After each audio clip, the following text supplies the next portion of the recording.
여러분 안녕하십니까? 광주 MBC 뉴스투데이입니다. 먼저 오늘의 주요 뉴스입니다. 노동인권의 사각지대에 놓여있던 경제적 약자들이 잇따라 노동조합을 결성하고 스스로 권익 찾기에 나서고 있습니다. 광주와 화순을 잇는 광역도로가 오늘부터 개통돼 해당 구간의 통행시간이 40분에서 20분으로 크게 단축될 전망입니다. 초등학교 3학년생 10여 명이 같은 반 여학생을 집단으로 괴롭힌 사실이 드러나 교육당국이 진상조사에 나섰습니다. 해양 레포츠 동호인들이 선박 과속 운항을 일삼으며 정박 중인 요트와 각종 시설물을 훼손하고 있습니다. 이 지역 법인 소득금액과 체납액 등 경제지표는 전국 최하위권인 것으로 드러났습니다. 하지만 경제 여건이 어려운데도 각종 세정 지원은 꼴찌인 것으로 국세청 감사에서 지적됐습니다. 황성철 기자입니다. 광주 지역의 법인당 소득 금액은 1억 2,200만 원입니다. 전국 평균 3억 8,600만 원의 3분의 1 수준에 불과합니다. 전남 지역은 1억 4,600만 원으로 전국의 37.8%에 그쳤습니다. 지난해 광주청이 직권으로 폐업한 사업자 수는 11,500여 건으로 전국 평균의 3배에 이릅니다. 올 상반기 호남에서 발생한 체납액은 9,193억 원인데 전국 중가율의 4배를 넘어섰습니다. 그리고 금년에 이제 호남 지역에서 세금을 못 낸 체납자들, 이것도 이제 전국 평균의 4배 이상이나 돼요. 그만큼 호남 기업들이 자금난의 어려움을 겪고 있다는.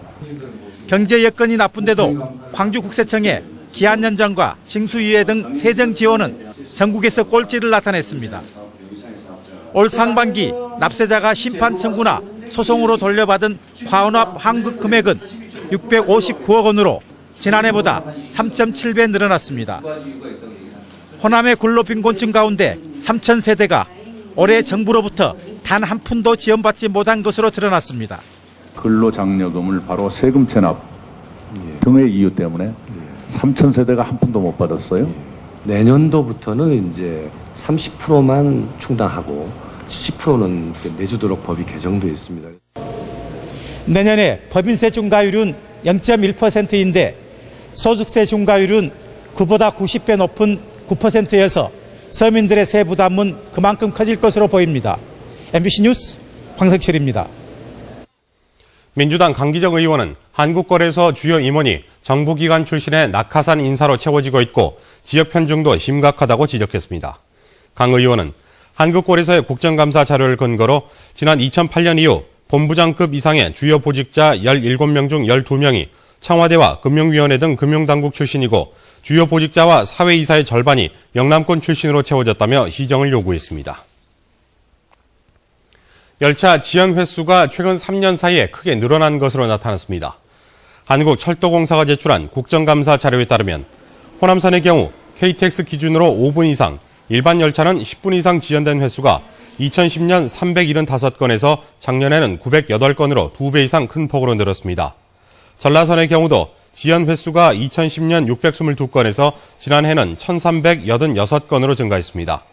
또 2008년 이후 열차 지연으로 인한 보상금만 전국적으로 46억 원에 이른 것으로 나타났습니다. 아르바이트생들 대부분이 최저임금도 못 받고 일하는 현실은 잘 알려져 있죠. 근로계약서만 써도 이런 부당행위를 줄일 수가 있는데 광주 지역 알바생 10명 중 6명은 계약서 없이 일하고 있는 것으로 나타났습니다. 송정근 기자가 보도합니다. 20살 홍수연 씨가 아르바이트로 일해본 데는 10곳이 넘습니다. 더 좋은 조건을 찾아 카페와 마트 등 직장을 바꿔봤지만 일하는 곳마다 부당한 지시가 돌아왔습니다. 일하는 시간도 아닌데 불려나와 사장 심부름을 해야 했던 수연 씨는 억울한 생각에 노동청에 신고도 해봤지만 바뀌는 건 없었습니다. 이건 도저히 참을 수가 없다 해서 노동청에 진정서를 냈는데 노동청에서는 정말 고용주의 말만 들어버리는 식으로. 알바생들의 가장 큰 불만은 적은 임금입니다. 법에서는 최저임금을 정해놓고 있지만 고용주들은 알바생들이 어리고 경험이 없다며 줘야 할 돈보다 훨씬 적은 돈을 주고 있습니다. 법에는 아르바이트라 하더라도 근로계약서를 작성하도록 돼 있지만 이게 지켜지지 않고 있는 탓입니다. 알바노조라는 단체가 조사를 해봤더니 광주 지역 아르바이트생 10명 중 6명은 근로계약서를 쓰지 않았습니다. 이러다 보니 일주일에 15시간 이상 일하는 근로자에게 지급하도록 돼 있는 주휴수당을 받은 알바생은 10명 중 2명밖에 안 됐고 10명 중 5명은 수당도 없이 야근을 해야 했으며 10명 중 8명은 사대보험도 가입하지 않았습니다. 근로계약서를 안 쓰고 주휴수당을 주지 않고 휴게시간을 주지 않고 사대보험에 가입하지 않으면 즉각 처벌하시고 일벌 백계 하시고 문제가 해결되도록 하셔야죠. 열악한 아르바이트 노동자들의 생존권과 권리를 찾기 위해 알바 노조에서는 지난 16일부터 전국 순회에 나섰습니다. 노조는 앞으로 부당 노동행위를 노동청에 고발하고 단체 교섭도 진행하는 등 500만 명으로 추정되는 아르바이트 노동자들의 권익을 위해 싸우겠다는 계획입니다. MBC 뉴스 송정근입니다.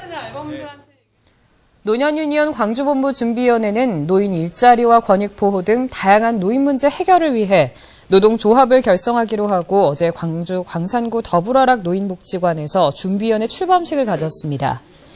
준비위원회는 내년에 노년유니온 광주본부를 공식 출범시킨다는 목표 아래 회원 가입을 늘리는 한편 내년 지방선거를 앞두고 노인정책 개발과 노인복지 공약을 검증할 계획입니다.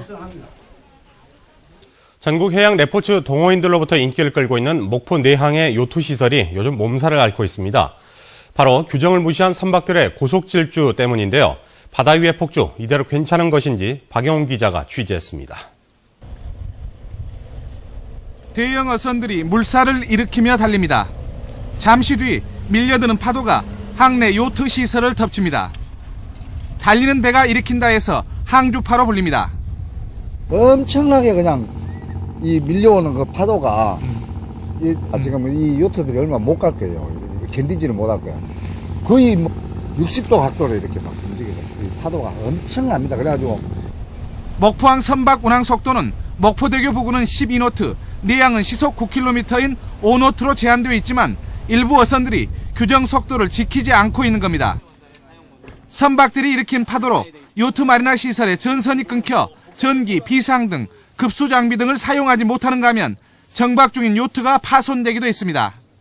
10m 가까이 그냥 전속력으로 속력으로 달리기 때문에 아주 피로도가 많이 발생을 하고 지금까지 목포항 요트 마리나 시설에 투자된 예산은 70억 원. 동호인들의 인기를 끌면서 오는 2019년까지 최대 1000척을 수용할 수 있도록 시설을 늘릴 예정이지만 그 전에 해결해야 할 과제가 바다 위의 과속입니다. MBC 뉴스 박영훈입니다. 광주와 화순을 잇는 광역도로의 일부 구간이 오늘 전면 개통됐습니다. 광주시와 국토해양부는 광주 소태동과 내남동 남계마을까지 2.4km 구간이 8차로로 확장 개통됨에 따라 이 구간의 통행시간이 40분에서 20분으로 단축될 것이라고 밝혔습니다. 또 도로 확장으로 지원 IC 부근의 상습적인 정체도 해소될 것이라고 기대했습니다. 미국 한인사회에서 5.18 민주화운동 등 한국 민주화운동을 적극적으로 보도했던 코리안 스트릿 저널 원본이 5.18 기념재단에 기증됩니다. 5.18 기념재단은 미국 시의원 조재길 씨로부터 코리안 스트릿 저널 전호 원본을 오는 28일 기증받아 교육 홍보용으로 전시할 계획입니다. 지난 1981년에 창간된 코리안 스트릿 저널은 한국 언론이 광주의 진실을 제때 보도하지 못할 때 5.18을 비롯한 한국 민주화 투쟁을 보도해 한국 국회 대정부 질문 자료로도 언급된 적이 있습니다. 초등학교 3학년생 10여 명이 같은 반 여학생을 집단으로 고문했다는 글이 포털 사이트에 게시되면서 충격을 던져주고 있습니다. 관련 학생들에게 모두 출석 정지가 내려졌고 해당 학교는 학교폭력 대책위원회를 열어 수습에 나설 계획입니다. 나연호 기자가 취재했습니다. 한 인터넷 포털 사이트 게시판에 최근 올라온 글입니다. 지난 15일 초등학교 3학년인 자신의 딸이 10명도 넘는 같은 반 친구들에게 집단으로 괴롭힘 당했다는 내용입니다. 초등학생들이 했다고 믿어지지 않을 정도로 충격적이기까지 합니다. 현재 피해 여학생은 타 지역에서 안정을 취하며 치료를 받고 있는 것으로 알려졌습니다. 가슴 아프고 사실 이렇게 하고 찍고 이런데 트리밍을 하고 보니까 피해자애가 좀 찍지 마라 이런 모습도 보이고. 해당 학교는 관련 학생 13명에 대해 출석 정지를 내린 상태. 피해 학생 부모들은 자신의 딸이 학교에서 자주 멍이 든 상태로 귀가했다고 밝혀 상습적으로 괴롭힘을 당한 것은 아닌지 의혹을 키우고 있습니다. 또 학교 측이 이번 사건에 소극적으로 대처하거나 은폐하려 했다며 격분하고 있습니다. 결코 이게 동영상을 감추고 언니가 하거나 또 있던 사실을 감춰냈거나가 아니고 다른 선생님도 그런 데서 계획을 좀 잘못. 해당 교육청이 진상규명에 나선 가운데 어린이들의 집단폭행 의혹이 불거지면서 충격을 던져주고 있습니다. MBC 뉴스 나인호입니다. 어제 오전 11시 30분쯤 나주시 운곡동의 한 논에서 추수작업을 하던 농기계에서 불이 나 소방서 추산 9,800여 원의 재산 피해를 내고 10분 만에 꺼졌습니다. 경찰과 소방당국은 추수를 한 뒤 기계를 이용해 볏짚을 묶는 도중 갑자기 불길이 치솟았다는 목격자의 말을 토대로 정확한 화재 원인을 조사하고 있습니다. 어제 저녁 7시 30분쯤 영암군 도포면의 한 마을에서 56살 김모 씨 등 6명이 야생초를 먹고 구토 증상을 보여 병원 치료를 받고 있습니다. 경찰은 김 씨 등이 도라지과 식물인 자리공 뿌리를 날것으로 먹었다는 말을 토대로 정확한 경위를 조사하고 있습니다.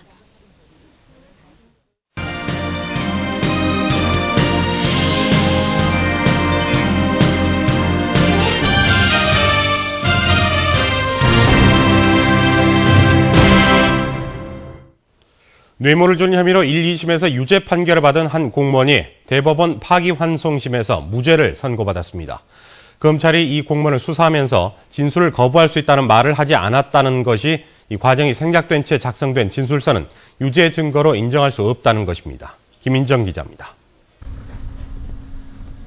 신안군 공무원 59살 강모 씨는 지난 2007년 군의회 의원에게 승진 인사를 청탁하면서 돈 1,000만 원을 준 혐의로 기소됐습니다. 처음에는 청탁 대가였다고 인정했던 강 씨는 나중에 빌려준 돈이었다고 진술을 번복했지만 1심과 2심 법원은 모두 유죄를 인정했습니다. 강 씨는 1심에서는 징역 6월에 집행유예 1년, 항소심에서는 벌금 1,000만 원을 선고받아 이대로 형이 확정되는가 싶었습니다. 하지만 대법원 판단은 달랐습니다. 강 씨를 수사하는 과정에서 검찰이 진술을 거부할 수 있다는 내용을 강 씨에게 알리지 않았고 이를 못한 상태에서 뇌물 공여 사실이 인정한 강 씨의 초기 진술서는 증거 능력이 없다는 것입니다. 대법원은 검찰이 수사 절차를 어겼다며 사건을 광주지법으로 돌려보냈고 파기환송심 재판부는 이 취지대로 강 씨에게 무죄를 선고했습니다. 참고인으로 소환이 되었더라도 피의자의 지위에서 진술을 할 경우에는 진술 거부권을 고지받은 다음에 진술을 해야 적법한 증거 자료가 된다는 취지의 판결입니다. 형사소송법상 피의자에게는 반드시 진술 거부권을 알려야 하지만 참고인에게는 알리지 않아도 됩니다. 하지만 이번 판결은 잠재적 피의자나 피의자성 참고인 등에게도 진술 거부권을 폭넓게 적용해야 한다는 내용으로 풀이됩니다. 한편 검찰이 이 판결을 받아들이지 못하겠다며 상고를 해 이 사건에 대한 확정 판결은 좀 더 뒤로 미뤄지게 됐습니다. MBC 뉴스 김인정입니다. 기술력 있는 중소기업과 벤처기업 등에 대한 기술보증기금의 신용보증지원이 특정 지역에 집중된 것으로 나타났습니다. 기술보증기금이 민주당 강기정 의원에게 제출한 국정감사 자료에 따르면 2011년부터 지난 9월까지 자금 지원을 받은 상위 50개 기업 가운데 수도권 기업은 38%, 영남권 기업도 36%로 집계됐습니다. 반면 호남권 기업은 5곳으로 10%에 불과했고 강원 충청권도 16%에 그쳤습니다. 강 의원은 지역의 미래와 균형 발전을 위해서도 고른 지원이 필요하다고 지적했습니다. 고 정일성 선생의 70대 외동딸이 아버지가 생전에 작곡한 가곡을 지휘하기 위해 광주를 찾습니다. 광주 남구청은 오늘 주민 2만 명이 참가한 가운데 열리는 제2회 남구민 오카리나 대합주 행사에서 정일성 선생의 외동딸 70살 정소재 여사가 지휘자로 무대에 오른다고 밝혔습니다. 현재 중국 문화부 산하 합창단에서 단장을 맡고 있는 정 여사는 일부 행사에서 정일성 선생이 지난 1954년에 작곡한 어린이 가곡 우리는 행복해요 등 총 3곡을 지휘하게 될 예정입니다. 임권택 영화감독은 수많은 실패 속에 끊임없는 거듭나기를 통해 좋은 영화를 만들 수 있었다고 강조했습니다. 한국문화기술연구소와 광주 MBC 공동주관으로 어제 광주과기원에서 열린 다산 강좌에서 임권택 감독은 70여 편의 영화를 제작하면서 수많은 실패와 시행착오가 계속됐고 그 과정에 거듭나기를 게을리하지 않았다고 말했습니다. 임 감독은 또 영화가 밝고 건강하게 사회에 기여해야 한다고 주장했습니다. 2013 러시아 카잔 유대회의 노하우를 배우는 자리가 열렸습니다. 2015 하계 유대회 조직위는 어제부터 이틀간 조선대에서 국제대학 스포츠연맹과 조직위 관계자 등 180여 명이 참가한 가운데 디브리핑 대회를 갖고 있습니다. 조직위는 일종의 지식 승계 프로그램인 이 대회를 통해 러시아 카잔 유대회의 경기 운영 전반에 대한 정보와 노하우를 전수받습니다. 하나은행 광주전남 지역본부는 하나금융그룹 가족봉사단 발대식을 갖고 지역사회의 봉사와 나눔을 실천할 것을 다짐했습니다. 하나금융그룹 가족봉사단은 앞으로 한 달에 한 차례씩 정기적으로 소외받는 이웃에 대해 김장 나눔과 성금 모금 등의 봉사활동을 벌여나가기로 했습니다.